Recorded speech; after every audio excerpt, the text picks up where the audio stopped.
Well, ladies and gentlemen. We've had some news, haven't we? Jobs data coming out and is a little bit mixed. You see, that's what's making the headlines about the jobs market. Everyone's a little bit pumped on the idea that, okay, the Federal Reserve is going to be giving us the big jumbo cuts. But jumbo cuts, as much as we want them, they're not a good thing. Investors like it slow. You know? As Lil Wayne would put it, slow money is better than no money. And that's the truth. The thing that we've got right now, ladies and gentlemen, is the stock market is embracing the idea that the Federal Reserve will be cutting the rates and they're going to be aggressive at that. Today's employment data is kind of giving us a bit of an understanding what potentially the non-farm payrolls is going to be like. Welcome to today's live stream, ladies and gentlemen. Today we're going to be giving you a market breakdown of everything you need to know about what's going on in this mad world. Do you like the pictures? Yes, they arrived this morning and good old Sam the butler has successfully put them up. But we'll be the judge of that. I haven't really paid attention to it. I can see they look kind of cool. Nice pictures. All right. Bull, bear. I mean, yeah. They look cool. All right. So let me know what you think. I've got a couple of other things that are due to go up on there. You know, the 100-year-old chart. Yep. That bad boy is getting pressed and it's getting ready to be put up on the wall, which we can then use to make reference with. So that's going to be even better for us. But with that being said, ladies and gentlemen, Bitcoin, the NASDAQ, the S&P. But did anybody notice that the yield curve has normalized? Now, if you've been with me a little while, we've been talking about the yield curve has been inverted, which kind of gives us a signal for a recession. Here's the funny bit. When the yield curve inverts, it can signal a recession, but it gives you the signal that we could get a recession, okay?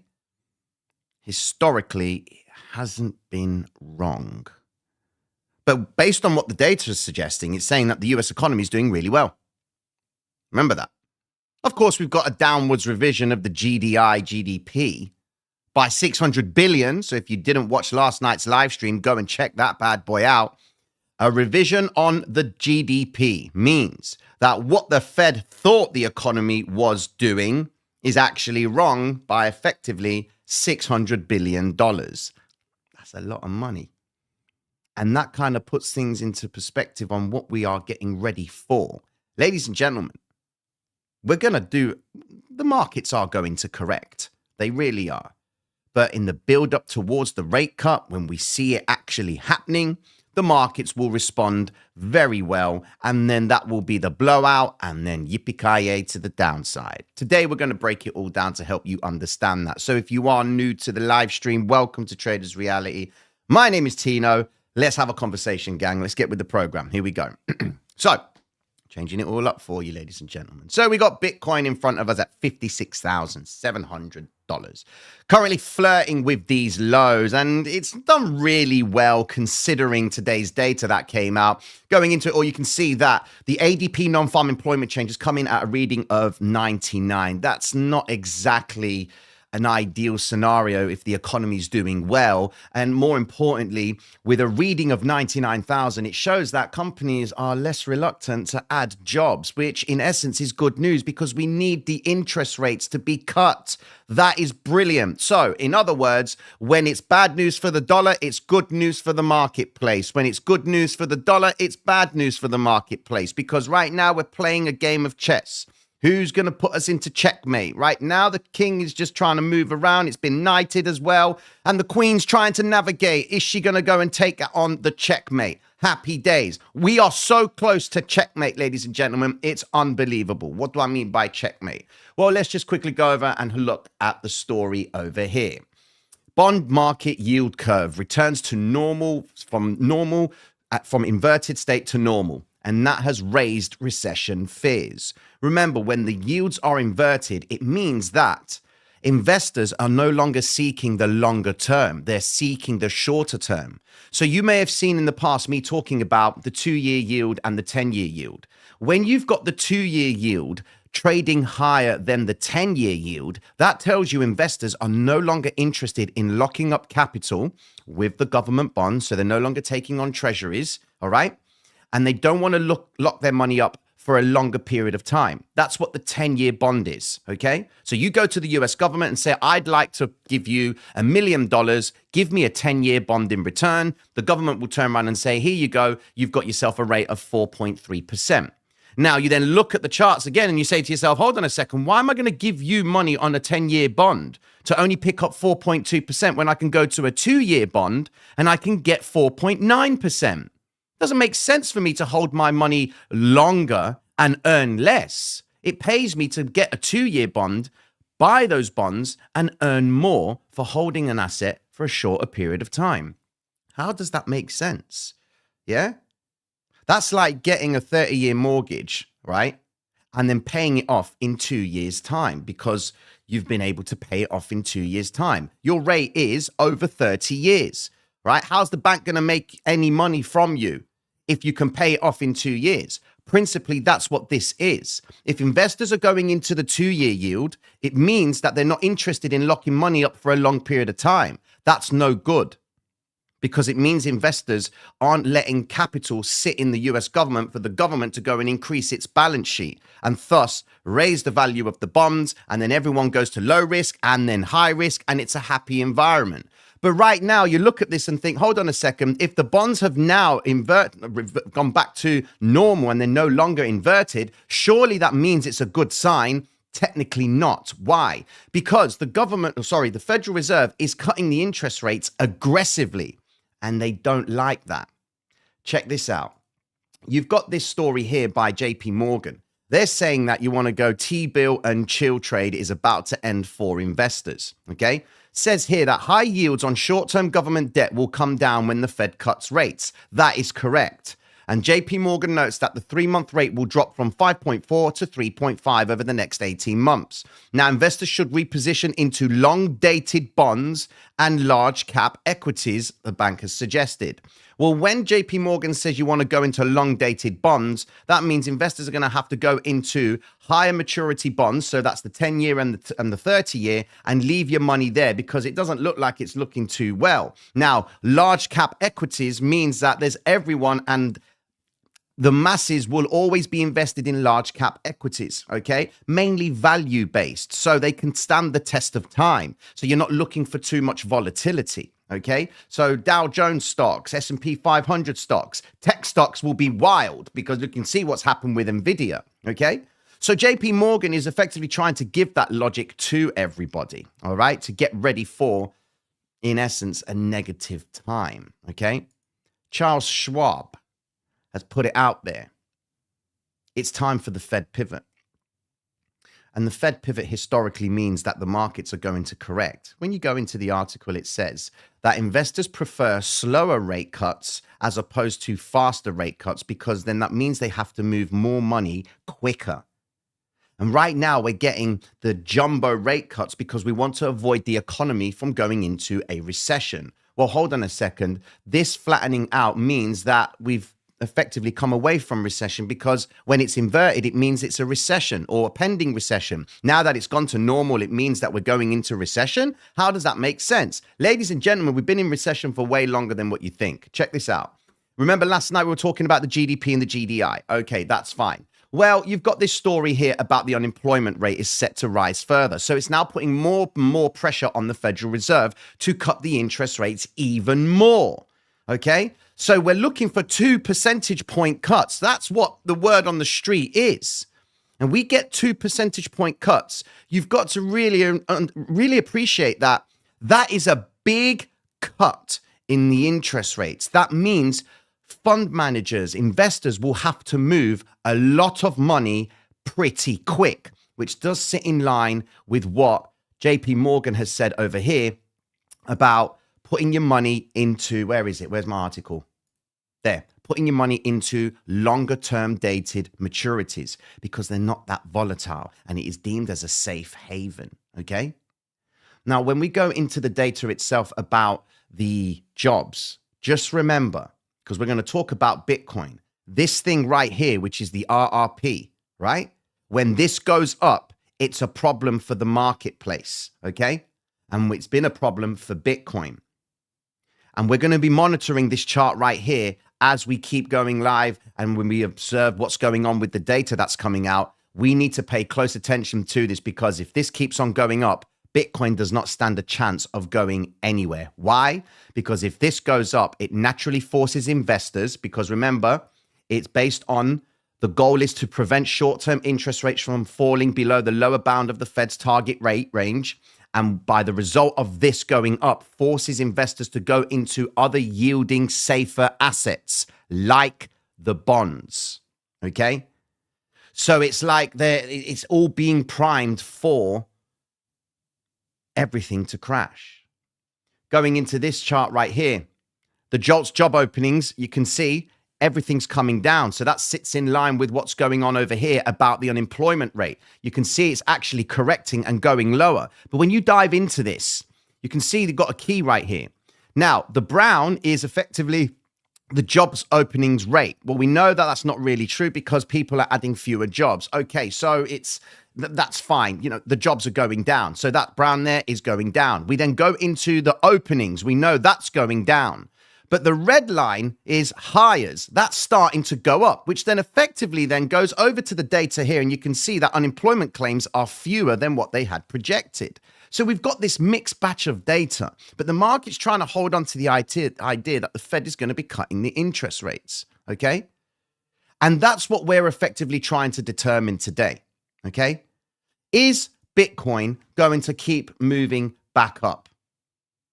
Is Arthur Hayes correct with his logic? Well, look what's been going on in cryptocurrency. MasterCard enables a non-custodial crypto spending in new partnership, and that is a euro-denominated crypto debit card. And then you've got Donald Trump.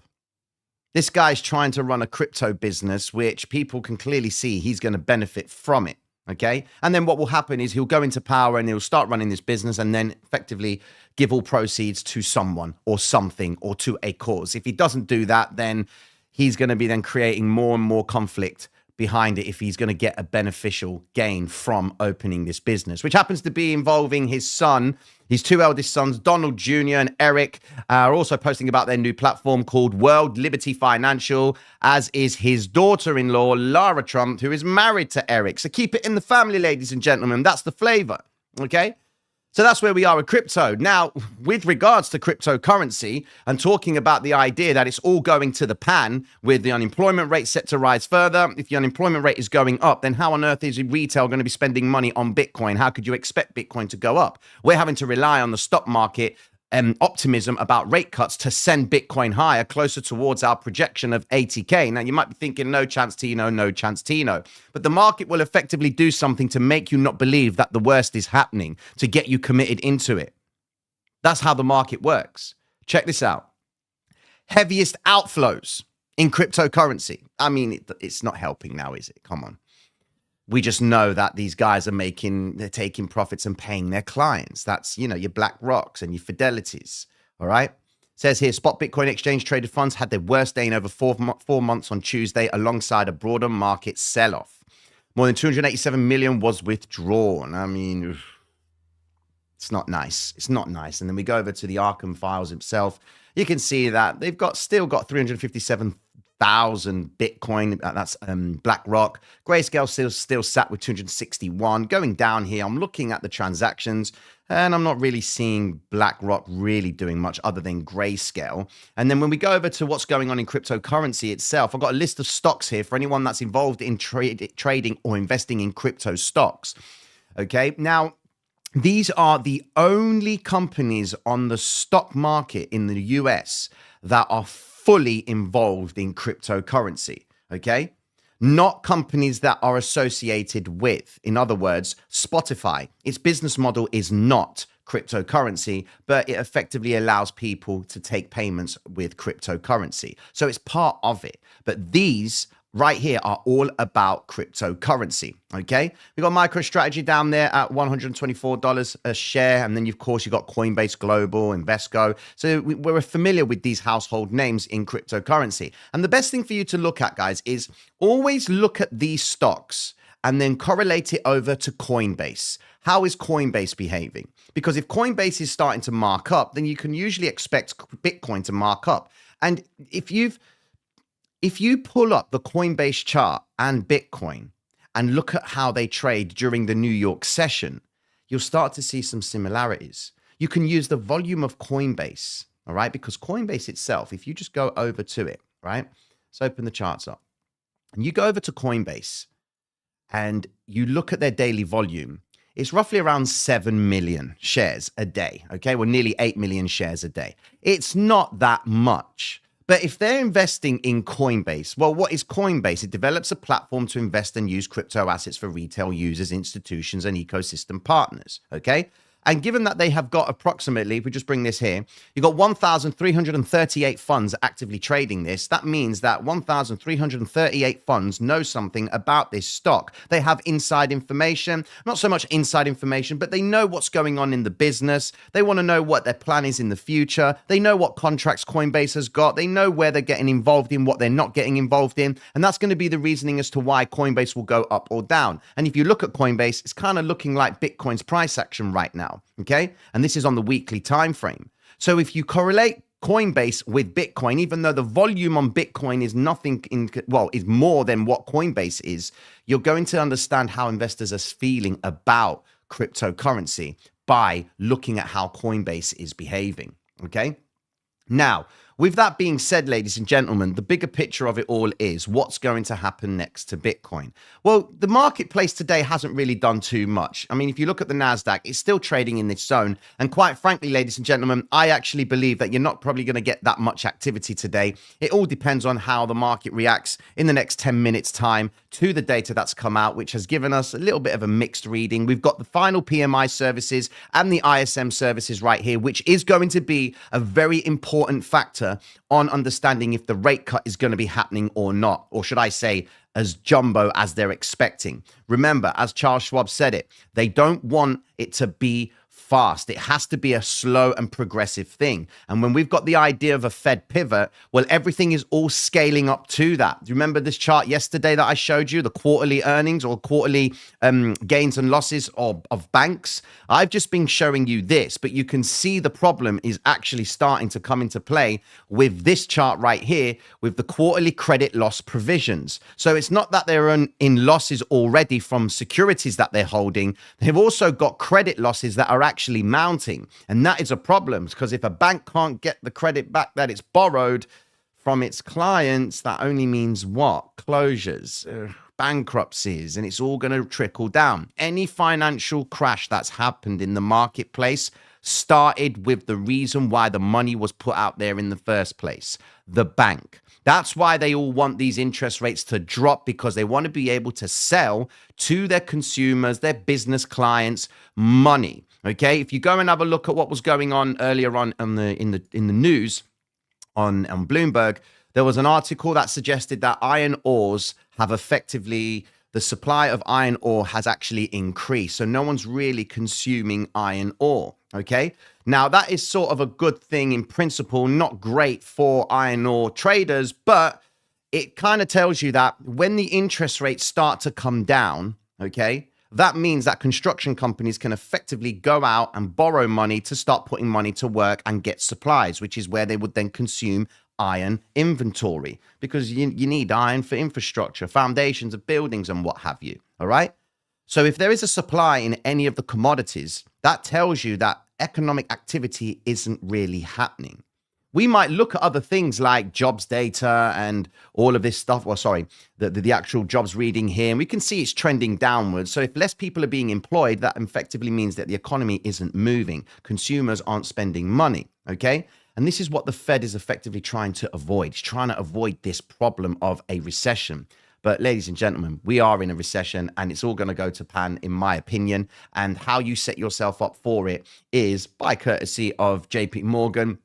Get your money into, in principle, where is it? Bonds. Where did I see it? Yeah, get your money into bonds. And that's what they are trying to encourage. All right. Now, that doesn't mean you have to sell everything. I mean, if you go over to the bonds market itself, you can see 10-year bond is climbing up and the NASDAQ itself is trading sideways. And we've got a problem with NASDAQ because NASDAQ wants to try and revisit those the Japanese yen carry trade levels. That's not a good sign. It's not a good sign. And if NASDAQ were to break 17, then it's going to go down.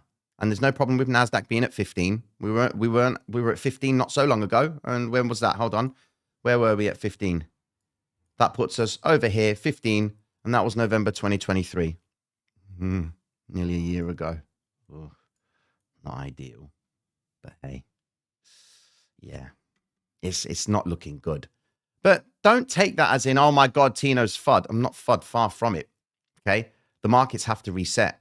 They have to get the money out and get it back in. They can only get it back in is if people start selling. So when there's tyranny across the board and when the volatility index is shooting up, okay, get ready to start loading up, ladies and gentlemen.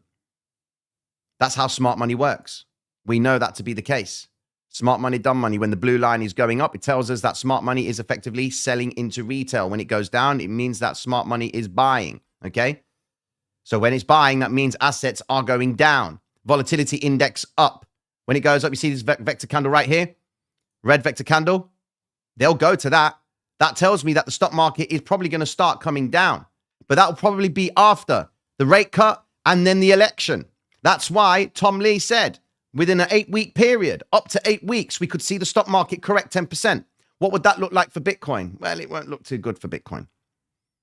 We need Bitcoin to effectively stay in this range. And if you look at the 13-hour time frame, you see this is what the hybrid system gives you, okay? If we look at the daily time frame, we can see a wick right here. And people are like, yeah, man, the wick, it's always going to go back to the wick. You break it down in terms of time frames, go to the 13-hour chart, you can see a massive imbalance. So what is down there? There is massive absorption right there, okay? And there is a huge imbalance in that range where the market had been bidding out, and then it trapped the traders short and then effectively made the reversal to the upside. I mean, if from now, before the September rate cut, if Bitcoin does come back down to these zones, it has to hold. Otherwise, we're going to have a little bit of a problem with BTC.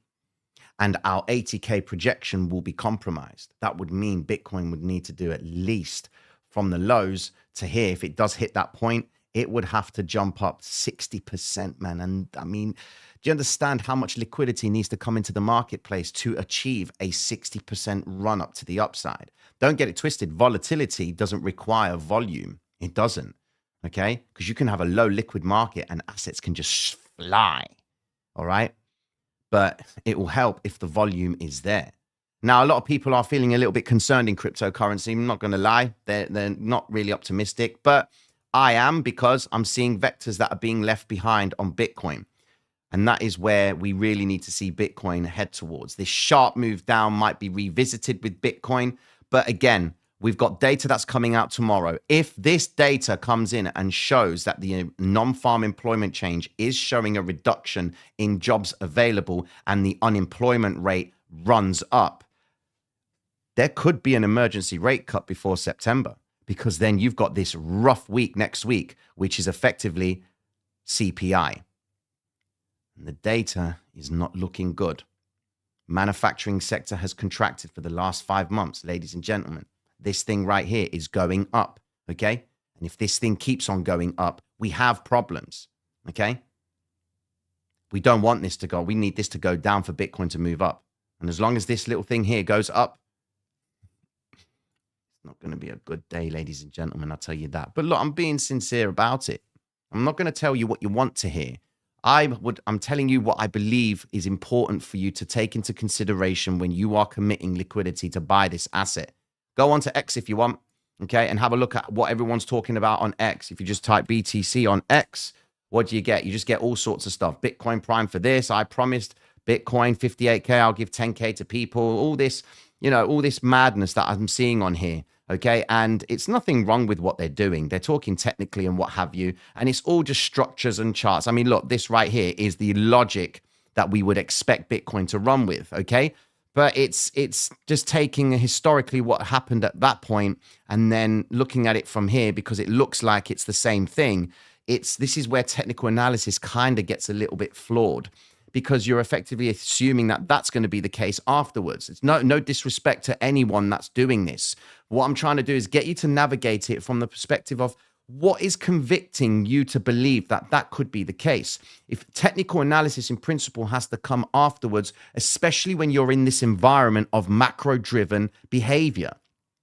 If the economy was fine, we didn't have interest rate problems, we didn't have inflation rate issues, we weren't behind on our GDP and all of that stuff, okay, and the economy itself is behind by $600 billion, then technical analysis would reign supreme. Why? Because if everything's going up, okay, you could come up with your own indicator and say, if Bitcoin were to create this figure eight behavior, and when price rolls into the low band of the figure eight and bounces, then happy days, you've got to move to the upside. You could even come with it like this. I mean, look, you could then do it like this and self-fulfilling prophecy. Here we go. Here's the figure eight.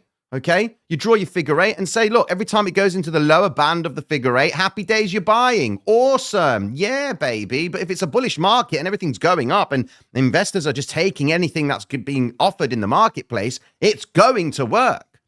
But you've got too many macro environments coming into play, which are going to be making investors feel a little bit less reluctant to actually get involved. JP Morgan saying go and buy bonds and longer term bonds. Look, 30-year bonds. Okay. You can tell they're picking up the yield on the 30-year bonds because the 30-year yield is going down. You're seeing investors are moving money, ladies and gentlemen. So before you see what's going on X, before you go onto any on-chain analytics about behavior of Bitcoin, you want to understand why that behavior is occurring in the first place. And that's all going to be based on where big money is going. Again, Arthur Hayes said it. Why would we need to pay attention to the repurchasing agreement? Okay, the RRP.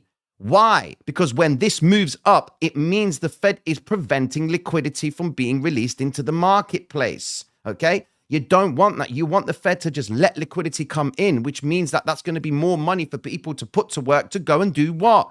Buy Bitcoin. It's all perspective, guys. I know we all have a nice little laugh and a joke about Bitcoin and yeah, baby, Bitcoin to the moon and all of that stuff. I'm down for that, guys. You know, the idea of Bitcoin is great. Okay. So, but you've got to really consider the logic behind why are you buying Bitcoin? What weight do you carry to say I'm justified with it? When someone says to me, Tina, I think Bitcoin's going to go up. And I say to them, why do you think that, bro? Well, based on the Fibonacci, shut up. Seriously, shut up. The Fibonacci is a phenomena. It is. And it always seems to come back into the midpoint. And then you've got the idea of the law of averages. And then you go onto the news and then you say to yourself, now, ladies and gentlemen, news for me, okay? If we are in a good environment, news is irrelevant for me because you're already seeing that money is going into the marketplace. But when we've got inconsistencies on data and things are changing and the reallocation of liquidity, that's when you pay attention to news because people are being given reasons to move money. Now, if we just focus exclusively on Bitcoin and not pay attention to any news announcements, okay, then we would then be on this self-fulfilling prophecy of certain technical analysis. Some guys will be like, look, it's respecting the trend line completely. Okay, that's fine. It's respecting the trend line. But naturally, would you not want to add more weight to why it's respecting the trend line and not be so, not naive, but just be dismissive to the bigger picture? That's why you have the problem with technical analysis and fundamental analysis. Who's the one that reigns supreme? Okay, if you are all truly about Bitcoin, you are all fundamentalists, not technicalists, straight up, because you're in the Bitcoin for the idea of what it can achieve. That would make you a fundamentalist, not technicalist.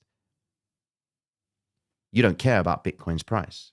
You really shouldn't as a fundamentalist because you believe it's going up. That's the truth, you know? Fib trading for the win. Look, I'll be honest and brutal about it. I don't care if you don't like what I have to say, but I know I've served you by telling you what I think is right to know. Does it make me wrong? Does it make me right? It's irrelevant. I know that you've got both sides of the story. As a trader, my job is to be able to exploit both sides, up or down. If if I'm stuck on one idea, what's going to happen to my capital? It's just going to be ciao, ciao. You know, that's the story. If Wall Street didn't make the ETF, what price would Bitcoin be? That's a great question. What price was Bitcoin before the ETF? There's your answer. That's the truth. Because the ETF story on Bitcoin, okay, all of this move up was anticipation of the ETF. That's all it was. It was the best news play. And you may have heard me say it in the past, that when the markets are, or if you're investing in a stock, what is it that you're looking for with regards to the stock? You can then take information about a company and say to yourself, right, hold on a second, I want to invest. All right, give me a stock. Ladies and gentlemen, give me a stock that you want me to just look at. The first stock that I see, I'm going to talk about it just to help you understand how to, in my opinion, how to navigate a potential play, okay? And you can do this with any other asset, but I want a stock from one of you, okay? Just give me a ticker and I can talk about a decent stock at least so that it can go with what we're talking about. Give me a ticker for a stock and I'm going to give that. Okay, Tesla. All right, awesome. I saw Tesla, right? TSLA. Come on, man. All right, here's Tesla. I've seen it. Do you know what? That's a good one to do. I am going to look at AMD. I am going to do that. Check this out. In front of you, we've got Tesla, okay? Now, in line with Tesla, it's all about lithium, okay? And the batteries and what have you, all right? Now, park the idea of whatever has happened in regards to Tesla and Elon's approach to managing companies. Just ignore that for a second, okay? But in front of you, the way that I would approach things is, if I'm interested in a stock, what's the purpose of it? What service does it provide? So in this instance, this is all about the automotive industry, cars. It looks like he's going to be appealing to climate people that are all about climate change. They want to use electric cars, and also people in the tech sector, because it's about having about having, a really cool computer setup, and then you've got yourself a Tesla outside. You are down with the flavor, okay? So already looking at Tesla and lets you say, okay, you know what? I could effectively get involved in tech stocks that Tesla could be working with. I could be getting involved in commodity companies that provide the batteries, lithium, the producers, and the extractors of lithium. So do I go out and look at the companies that work with Tesla, or do I just focus on Tesla? That's the first thing you want to be thinking about when getting involved in a stock, okay? So you know what the product is. You want to know if there's demand for it. Demand is a big thing. So Tesla is effectively appealing to people that want electric cars and what have you. Fine. Then you go out there and have a look at the competitors. Now, there's loads of electric companies out there, especially in China, like NIO and what have you, all trying to compete. But given that Elon is Elon, he's got a lot of support with people. And Tesla, of course, is part of effectively a conglomerate of companies, SpaceX and whatnot. And naturally, Tesla's going to be all good, okay? But when you're looking at its fundamentals, what's the story with it? What story is building up? If we're going into the fossil-less society that people want to go into and just stop using oil, let's get with the program, it's never going to happen. You can't stop oil in principle, and they will always extract it, A, because it's a very profitable business, and B, it commands. That's the truth with oil, okay? But when you're looking at Tesla, you can see right here that we've got quite an interesting story in regards to its quarterly earnings. You can see that on its EPS, okay? So it's increasing in its earnings per share, okay? When you go to its daily chart and have a look at its quarterly earnings, you can see it's a little bit difficult. And car industries are always going to tell you where we are with the economy, because if people ain't buying cars, then they're keeping money behind and they're not taking on credit to get these cars on credit in principle. So if no credit is being provided, then people ain't buying cars. No one's going to be buying, you're not going to be seeing the return on a company, okay? So you can see down below, we've got quarterly earnings. You can see it says sales and earnings. It's all over the spot, right? Earnings, they ain't really picking up much. They made 2% sales and then minus 9% sales quarter March 2024. And then June 2024, we've got plus 2%. And then when we get towards its earnings per share in the next 41 days, then, we're going to know if it's going to be worth getting involved in Tesla or not, okay? But that is Tesla. And then you look at where we are right now in the bigger picture. We're going to see a reduction in interest rates. How fast is a different story, but we know money is going to be cheaper. So we now have to factor that logic in that Tesla could be pricing in it's getting cheaper. Looks like it's trying to perform and do really well from this point, but that's only because of what's going on in the macro environment, okay? So before you then start buying it on the perspective of a cup with handle from what it looks like it's forming, you can say to yourself, logically, would now be a good time to be buying Tesla as a stock? Well, if we're going into the rate cuts, it means that the economy may be changing in the near future. We just need to get rid of the idea of recession, and then money needs to be put to work again, because then that means it's going to be cheaper to obtain.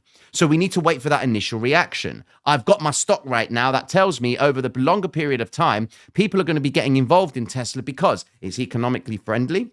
Eco-friendly. So I'm going to be getting appealing from that. I want to know what people in the climate story are feeling about electric cars. I want to know what the story is with lithium. What are the companies overseas in Brazil doing? Maybe go and invest in some stocks over there in Brazil to see if they are, or Brazilian companies who are involved in the extraction of lithium in principle, or making lithium as such, okay?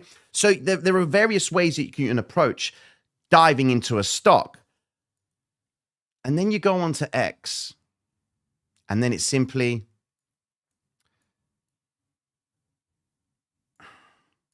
Bitcoin will do this, this, this, because Bitcoin did this, this, and this. See what I mean? The only thing that you have of Bitcoin, ladies and gentlemen, is who's buying it and who's selling it. Those are your fundamentals. On-chain analytics, maybe. But you want to dive into what they're doing with money in older markets, because this is a new market. And we're watching it mature.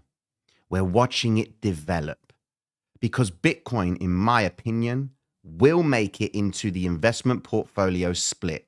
That means investors, institutional investors, and mutual funds tend to have a practice where they split their portfolio of capital allocation, where it's 60% high risk, 40% low risk.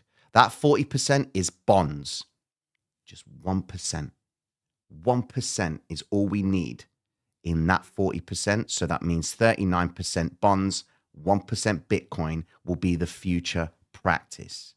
That's what I expect. Right now, you could see that this ETF is a pilot program, testing people's intention. What's the interest? Okay. When we get to that 1% with Bitcoin, that's when you're going to see Bitcoin making some beautiful moves to the upside. Okay? Does that make sense, ladies and gentlemen? Does it? Happy days. Hoorah. Bitcoin's woken up.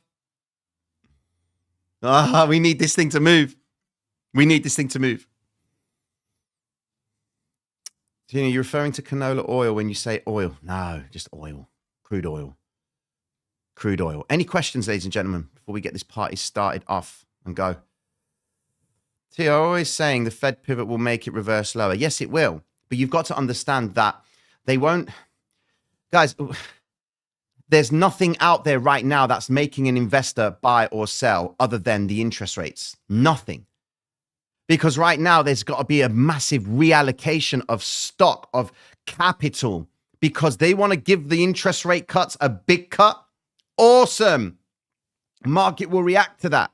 But they've got to move their money, man, because if the dollar's losing value on yield, they then need to put their money into lower yield, low risk asset classes like the bonds, so that they can wait for the market to really set itself up. And then we'll start seeing everything come up. The market has to correct, ladies and gentlemen.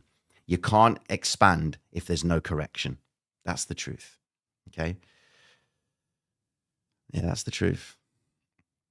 Wall Street is lining Bitcoin with NASDAQ and the S&P and the US 30, which already have the same exact movement. Ladies and gentlemen, You go back in the live streams, we were talking about the disparity of the S&P and Bitcoin for a long time. Then all of a sudden, everyone else starts talking about it. And that's not what I'm bothered about. It's the people that say Bitcoin is not tied to the S&P. It's got nothing to do with it. Well, it doesn't really have anything to do with it, but it behaves in the same way. Okay? And people in crypto can't accept that. I don't know why. Okay, so Bitcoin's moving up. That's got nothing to do with cryptocurrency. It's nothing to do with the stock market. NASDAQ's pumping up. It's got nothing to do with that. That's what Bitcoin's moving up because the miners they're not selling. No, they're not selling.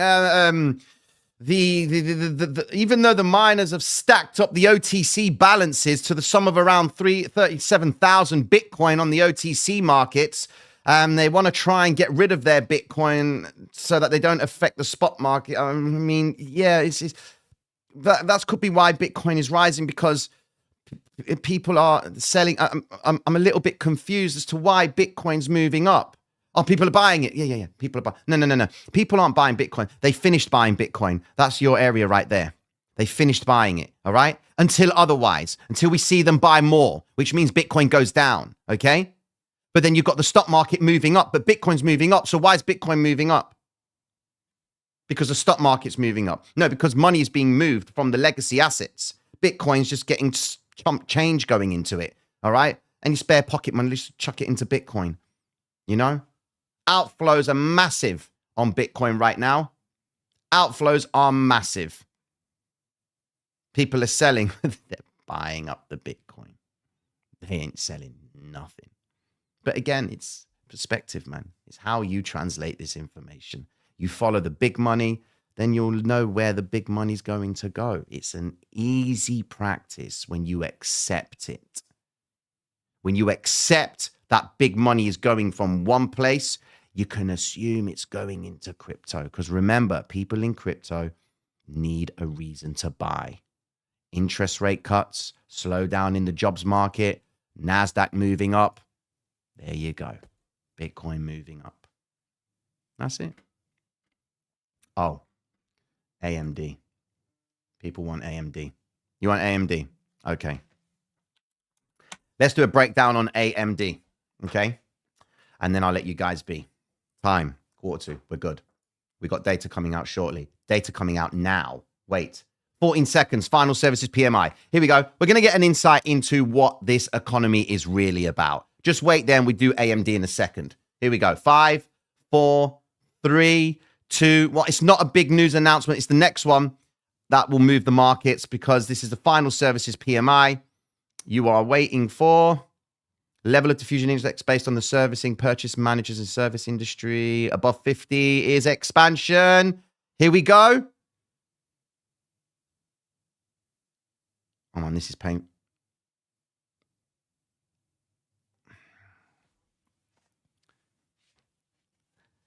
$55.7. That's not good.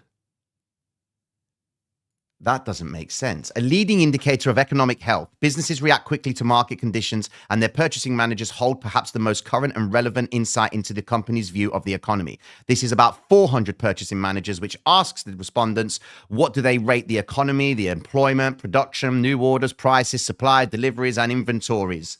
They're optimistic about things. No, you are not. Do not lie to us. Stop lying. It's not working out for you. GDP has been revised. Please don't lie. It can't be all good. It doesn't make sense that it's all good.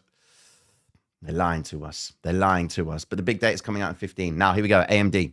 So AMD, what is AMD? Designs microprocessors embedded with media graphics processors and chipsets for computers and consumer devices. So let's just break down the logic of that. Here we go. 4,467 funds trade this stock. That tells me there's interest in this, okay? They've just recently bought out a company to effectively get into competition with NVIDIA. Now, NVIDIA, with this subpoena story, they're saying it hasn't happened. It has happened. Regardless, AMD's trying to get up there, okay, and compete with NVIDIA. So we know that we've got a big competitor against advanced micro devices, okay? It's NVIDIA. So we know that AMD spends a lot of money in research and development. That means 25.9% goes into it. Well, it's a tax write-off, but you can see they've only got 3% debt.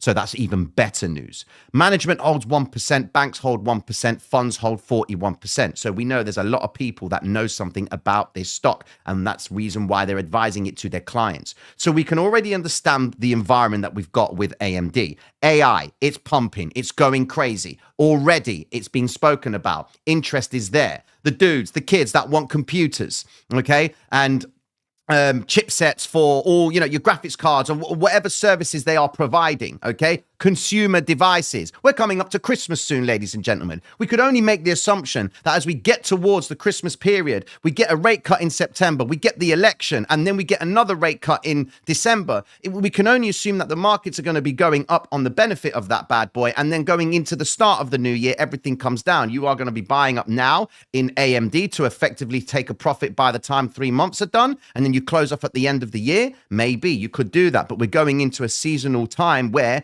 the activity and demand for this company is going to be rising because people want to stream, people want to play computers, they're getting faster, more games are coming out. Happy days. That's just games. New Call of Duty is coming out, new football games are coming out. It's games. These guys provide those services. They provide the tools to use that, right? So already I'm looking at that thinking maybe that is a good shout. What else is going on in the environment? Well, we know that the interest rates are going lower. So for tech stocks, that's wonderful because then that means they can now take their research and development and they can go and borrow money and do more business. So I'm already thinking maybe the tech market is good, but it is subject to volatility because changes in the yield mean that it's going to cost them more money if interest rates end up moving higher. But it's not going to happen. They're not going to increase the interest rates now because economically we're not there.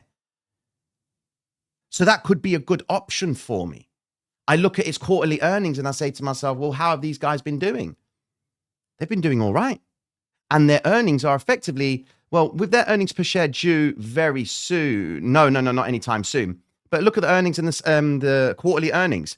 From December 31st, 2023, they were up 12% on earnings and 10% on sales. Then on March 31st, you got 3% earnings and 2% sales. So it was a big contraction there. But this was all a nice little rally to the upside on the speculation the Fed was going to be cutting the interest rates. Okay. And then, of course, quarter end June 30th, you had 19% on earnings and 9% on sales. Okay. So they're starting to increase. When these guys declare their earnings, it's going to be good news if it's accelerated, which will then justify what's going on here. This could be accumulation. It is a heavily traded asset, 52 million shares a day. So there's lots of liquidity being exchanged in this company, okay, as a stock. All right. With that being said, ladies and gentlemen, I hope you've enjoyed today's live stream. I've chewed your ear off more than I needed to, but I hope you can take something away from it. Make sure you like, subscribe on the way out, and I'll be tuning into you all later on this evening. All right? Mad love and respect, gang. Take care of yourselves. Peace.